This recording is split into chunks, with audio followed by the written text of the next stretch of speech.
dekat kota Frankfurt, Jerman, dan meninggal pada tahun 1994. Sejak lahir, Erikson tidak mempunyai ayah, dikarenakan kedua orang tuanya yang telah berpisah, sehingga ia dibesarkan hanya oleh ibunya.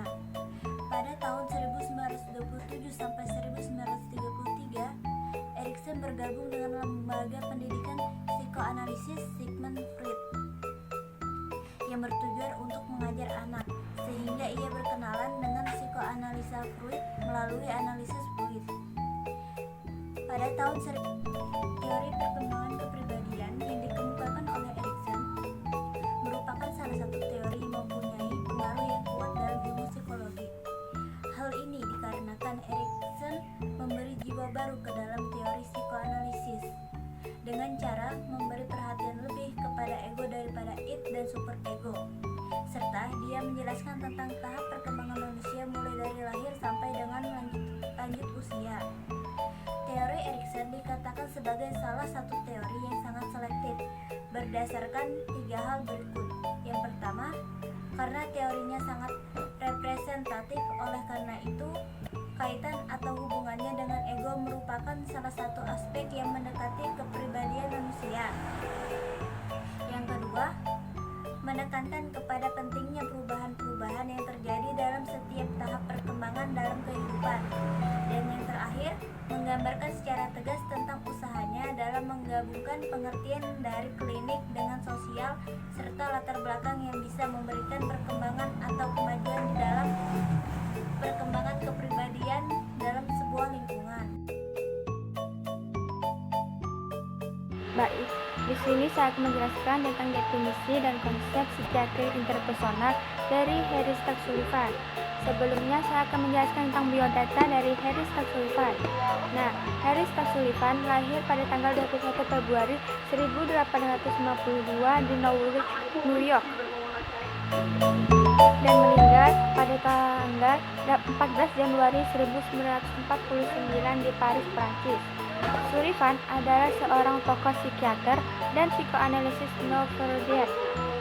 Nah, Sullivan berargumen bahwa sama sekali tidak ada objek gunanya bicara terkait individu sebagai objek penelitian karena individu sama sekali tidak terpisah dari hubungannya dengan orang lain. Di mana sejak hari pertama bayi lahir ke dunia, bayi merupakan bagian dari situasi antar pribadi dan dalam kehidupan masyarakatnya ia akan tetap menjadi bagian anggota dari masyarakat tersebut.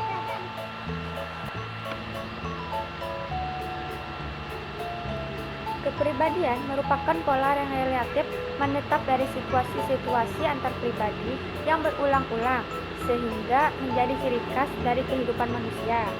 Nah, menurut Sullivan, ilmu psikiatri tidak terpisahkan dengan psikologi sosial dan teorinya tentang kepribadian menunjukkan perhatiannya yang besar terhadap konsep-konsep dan variabel-variabel yang berhubungan dengan psikologi sosial. Adapun gejala yang terjadi dalam situasi sosial antar pribadi dalam konfigurasi yang terdiri atas 2 orang atau bahkan lebih, terkecuali salah satu di antaranya dapat bersifat khayalan belaka. Nah, selanjutnya kami akan membahas tentang perbedaan konsep psikoanalitik kontemporer dengan psikiatri interpersonal. Nah, Erikson mencoba untuk memberikan pengalaman baru ke dalam teori psikoanalisis, yaitu dengan memberikan perhatian khusus kepada ego daripada id dan superego. Ia tetap menghargai teori dari pada psikoanalisis Freud, namun ia mencoba mengembangkan ide-ide tersebut dalam hubungannya dengan tahap perkembangan, yang mana itu berperan sosial. Menurut Erikson, ego berkembang melalui kekuatan bawaan dan kekuatan dari lingkungan sosialnya. Nah, ego itu bersifat adaptif dan kreatif dan berjuang aktif dalam membantu diri individu menangani kehidupan dunianya. Nah, menurut si Erikson ini, masa dewasa bukan hanya sekedar reaksi dari pengalaman masa kanak-kanak, tetapi lebih kepada kelanjutan dari proses perkembangan yang akan masih berlanjut pada tahapan-tahapan selanjutnya.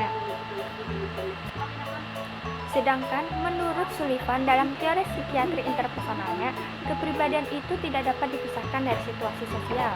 Kepribadian adalah suatu pola yang relatif permanen dari situasi yang berulang kali muncul dan merupakan ciri khas dari kehidupan seorang individu. Teori psikiatri interpersonal ini memfokuskan perhatian pada situasi-situasi sosial yang berulang kali kita hadapi dalam kehidupan kita. Nah, menurut Sullivan, kepribadian itu tidak dibangun dan tidak terlihat ataupun terpusat pada masa awal kanak-kanak. Kepribadian itu senantiasa berubah sesuai dengan hubungan kita dengan orang lain. Mungkin itu saja yang dapat kami sampaikan. Selanjutnya akan ada kesimpulan. Terima kasih.